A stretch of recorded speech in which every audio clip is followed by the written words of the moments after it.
ఉన్నారని భోజనం పెట్టి కూర్చోబెట్టి నేను ఎప్పుడు మేము అడగను కూడా అడగలే, వారే మొదలు పెట్టారు రాజకీయాలు ఆ విధంగా, ఎన్నికలు ఫలితాలు ఏ విధంగా వస్తాయి అనేది విశ్లేషణ ఒక రకము. నేను ఇప్పటివరకు ఎవరికి ఎప్పుడు చంద్రబాబు నాయుడు గారికి నేను ఎవరికి మంత్రి పదవి ఇవ్వాలని చెప్పలేదు. నా దగ్గరికి ఎవరు వచ్చినా మంత్రుల కంటే కూడా ఎమ్మెల్యేలకు బాగా రాణిస్తారని నేను సూచన చేస్తూ ఉంటాను. మీ నలుగురికి కూడా అదే సూచన అని వారు మాకు అంటే మా మనసులో ఉన్న మాటను గుర్తించి, అంతకుముందు బయట చాలామంది మంత్రివర్గం అంతా చంద్రబాబు నాయుడు గారు, రామోజీరావు గారు చిట్టి పంపిస్తారు, చంద్రబాబు నాయుడు సార్ మంత్రివర్గాన్ని ఏర్పాటు చేస్తాడని బయట చర్చ జరుగుతుండేది. సరే రామోజీరావు గారు మా నలుగురిలో ఎవరికో ఒక్కరికైనా తప్పకుండా చెప్తాడనుకొని మేము వచ్చినాము. వారు రాజకీయ నాయకులకు కానీ ప్రభుత్వంలో కానీ ఇలాంటి సూచనలు ఎప్పుడు నేను చేయను. మీరు కష్టపడి పనిచేయండి, మీరు మంచి చేస్తే తప్పకుండా నా పత్రికలో స్థానం ఉంటుంది, మీరు చెడు చేస్తే మాత్రం మొదటి పేజీలో స్థానం ఉంటుంది, మీరు ఏది కావాలనో కోరుకోండి అని చెప్పి మంచి భోజనం పెట్టి, రామోజీరావు గారు మంచి హోస్ట్, నేను ముఖ్యమంత్రి అయిన తర్వాత కూడా వస్తే చాలాసేపు భోజనం పెట్టి చాలా విషయాలు మాట్లాడినారు. ముఖ్యమంత్రిగా వచ్చినప్పుడైనా ఏదైనా పనుల విషయంలో ప్రస్తావిస్తారేమో నేను అనుకున్నా, వారు ఏం మాట్లాడలేదు.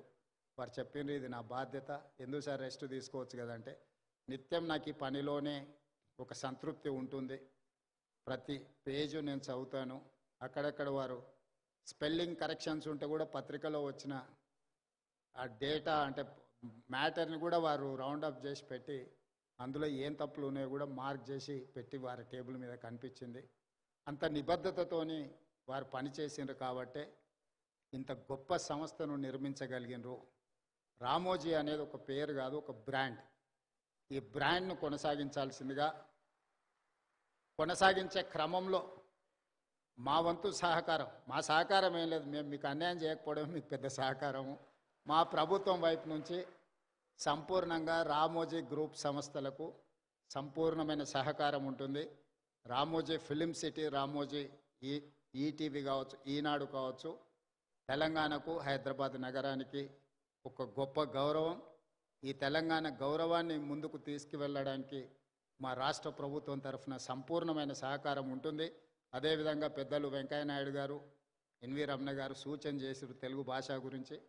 తప్పకుండా మేము ఈ మధ్యకాలంలో ప్రభుత్వం ఇస్తున్న జీవోలు మిగతా వాటిని తెలుగులోనే ఇస్తూ ఉన్నాం. కాకపోతే ఇంకా అది కొంత సమయం పడుతుంది, దాన్ని తప్పకుండా ముందుకు తీసుకెళ్తాం. రాధాకృష్ణ గారు ఇక్కడ గవర్నర్గా 3.5 నెలలు వారి బాధ్యతలు నిర్వహించి సంపూర్ణమైన సహకారాన్ని తెలంగాణ రాష్ట్రానికి అందించారు. ఈనాడు ఉపరాష్ట్రపతిగా వారు బాధ్యతలు తీసుకున్నారు. ఆనాడు ఉపరాష్ట్రపతిగా వెంకయ్య నాయుడు గారు తెలుగు రాష్ట్రాలకు సంబంధించిన సమస్యల్ని పరిష్కరించడంలో, కేంద్ర ప్రభుత్వం ఇచ్చిన హామీలను అమలు చేయించడంలో నిరంతరం వారు ముఖ్యమంత్రులతో సమన్వయం చేసుకొని అన్ని సంస్థలకు సంబంధించిన అధికారులను, వివిధ శాఖలకు సంబంధించిన అధికారులను, మంత్రులను కూడా పిలిపించి ఆనాడు ఉపరాష్ట్రపతిగా వెంకయ్యనాయుడు గారు ఈ తెలుగు రాష్ట్రాలకు సహకరించారు. ఈనాడు నేను భారత ఉపరాష్ట్రపతి రాధాకృష్ణన్ గారి నుంచి కూడా మేము ఇదే రకమైన సహకారాన్ని వారి నుంచి ఆశిస్తున్నాం. వారిని మనస్ఫూర్తిగా ఈ వేదిక మీద నుంచి ఉపరాష్ట్రపతిగా బాధ్యతలు చేపట్టినందుకు అభినందనలు తెలియజేస్తూ మీ అందరి దగ్గర సెలవు తీసుకుంటున్నాను.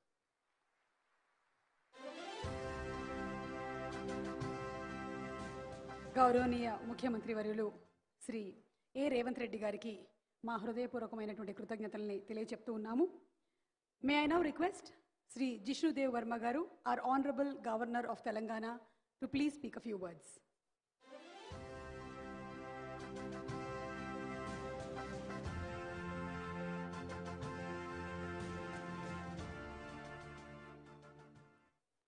Namaskar.